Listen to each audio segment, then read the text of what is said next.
Un être humain normalement constitué ne peut pas ne pas aimer. Il ne peut pas ne pas aimer, il ne peut pas haïr sans se détruire, sans rendre malade. Il ne peut pas détester éternellement sans se tuer.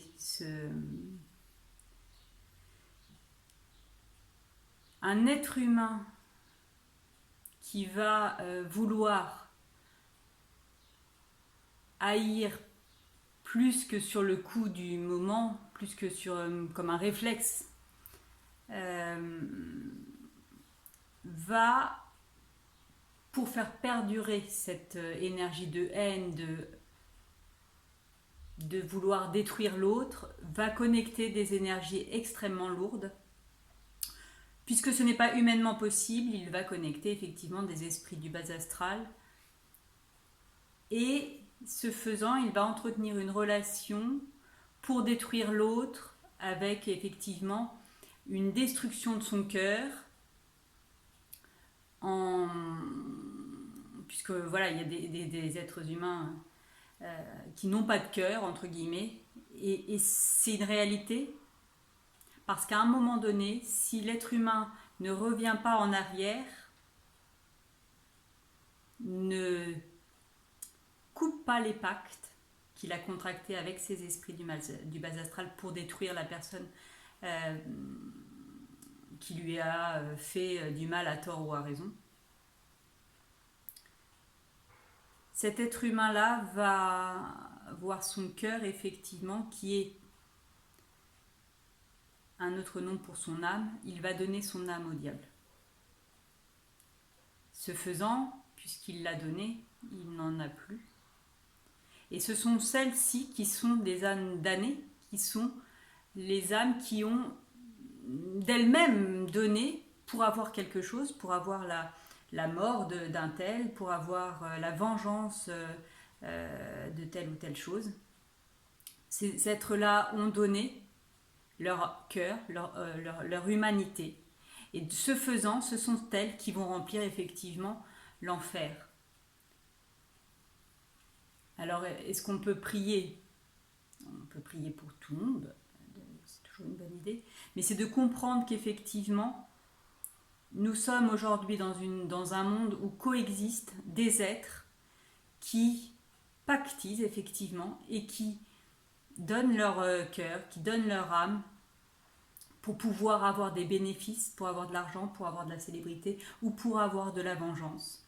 Et ces âmes-là, quand elles vont trépasser, quand elles vont mourir, seront des âmes qui effectivement iront en enfer. Est-ce que c'est injuste? Est-ce qu'elles vont souffrir? Ça, c'est à chacun de voir midi à sa porte. Mais il faut bien comprendre que s'il y a des choix qui sont posés dans cette réalité-là, elles auront des conséquences dans l'au-delà.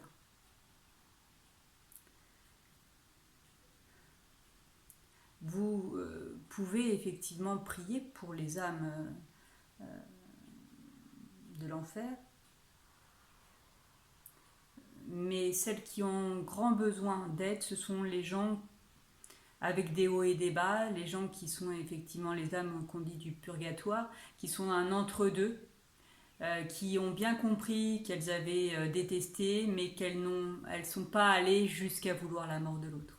Elles ne sont pas allées jusqu'à faire des offrandes au bas astral, elles ne sont pas allées jusqu'à franchir le cap de donner effectivement leur cœur, leur âme. Donc il y a effectivement beaucoup d'âmes en peine, d'âmes errantes, d'âmes qui ont besoin de nos prières, puisque nous sommes incarnés et ce faisant, nous sommes puissants. Il n'y a pas plus puissant qu'un être humain incarné, et surtout un être humain avec son âme. Tous les êtres qui sont en incarnation et qui ont pactisé sont effectivement des êtres qui sont momentanément séparés de leur âme, momentanément si elles reviennent sur ce pacte, et elles seront définitivement pactisées si elles meurent dans l'état actuel de leur décision, de leur choix. Donc priez pour le monde, priez pour la paix, priez pour que les âmes et les êtres humains en incarnation fassent des choix de lumière, d'amour, de joie. C'est toujours important. La prière, il n'y a pas plus fort, il n'y a pas plus puissant. On n'en voit pas toujours les effets immédiatement, mais ça se construit d'abord dans l'au-delà par nos prières, par l'énergie qu'on envoie au ciel pour après la réintégrer effectivement dans notre incarnation. Merci, merci, merci.